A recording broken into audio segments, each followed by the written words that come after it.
we offer to the world, Europe does not have it.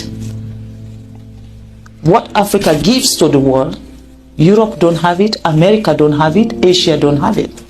Because we are not mining in China, we are not doing any mining in America or mining in Europe.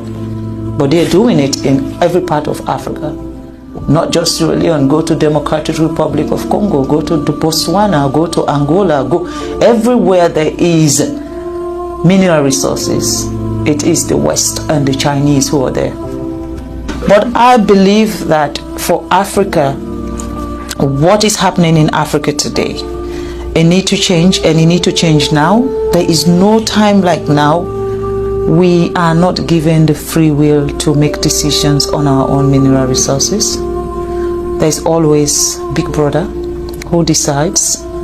And when you fight and say, no, we are not going to do this, they use the system to stop you. It's either they set you up with the opposition and they'll be supporting the opposition against you from the back, or they cause unnecessary chaos in your country so that you are not able to even govern your own people. They will do things to make you not to be functionable. And of course, any country that don't have peace cannot develop. You have to have peace before you talk about development. We cannot wait for another country to come and prescribe how our country should be run or what we need in our country.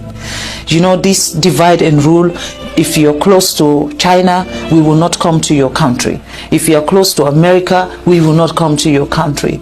I mean, the fight that is between England, Europe, America, China, Russia is not a Sierra Leone fight.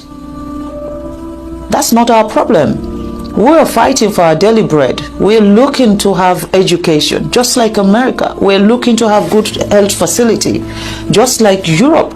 We're looking to have governance structure where one single person cannot be the dictator of a nation. That's what we're looking for. And in that process, we're going to be allies to everybody who wants us to grow. But if we now align ourselves with someone, and then this other person now feel offended that, oh, you know, I'm coming from China now.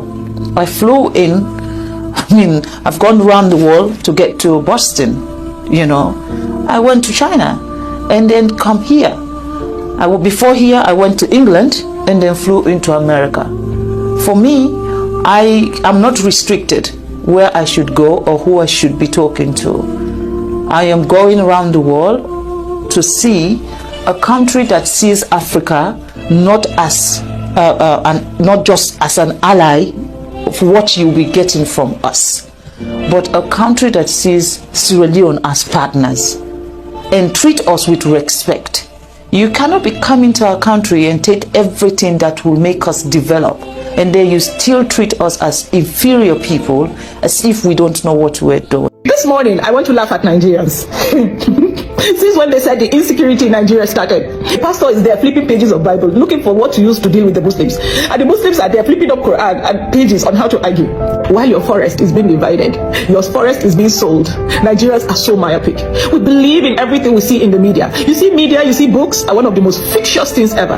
Nigeria's insecurity in the north has nothing to do with that Bible or that Quran you're trying to open. Nigeria's insecurity in northern part of Nigeria is as a result of illegal mining of valuables that are even more valuable than what you think is so valuable, which is crude oil.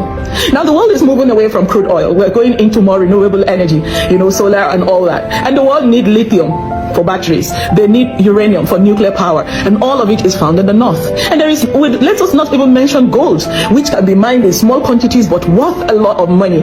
Now, who wants to go for the stress of crude oil with its large production and large maintenance and refining? These are things that 2-3 people could hide in a part of the forest and keep digging and digging until they make a fortune.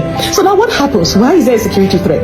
Everywhere in the world where mining takes place and valuable minerals are gotten from the soil, usually there are security concerns. This is not a new thing. If you watch your normal movies, you will see them all over. When somebody mines gold, he's lucky to strike gold, another person comes and kills him and take away that gold. There is lithium in Nasarawa, Kogi, Kaduna, Benue, and the Middle Belt area. There is abundance of gold in Zamfara. There is uranium in Borno. Now I want to tell you why there was that Boko Haram thing in the Sambisa forest. We all know these things that we all ignore because all our mind is on that textbook reading, those media propaganda.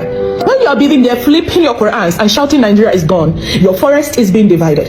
Your forest that you think, oh, what is there? Human beings cannot live in the forest. Let me tell you, where the main money comes from in the world, it comes from the forest that you look down on. Now the forest, your forest is being divided by Americans, British, France, and all that, all coming to set up their camps, and Chinese, all coming to set up their camps for mining. A majority of this mining are not fully registered or not fully legal because they want to boycott the extra cost of its legality. So now what happens? Because of the insecurity that comes with mining, there is need to use local people who are used to the terrain to secure the environment, and that is where Fulani and the Taurus come in. Nobody knows Nigeria like the Fulani man.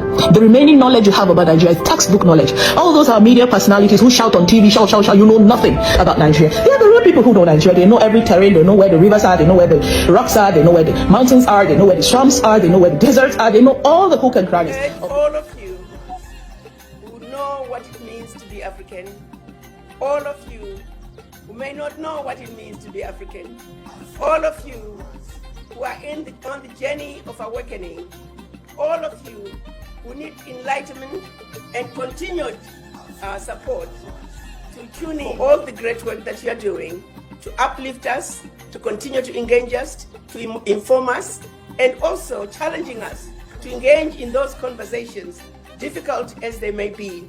You are taking us there. So Susan West, Africa Rise, keep up the great work.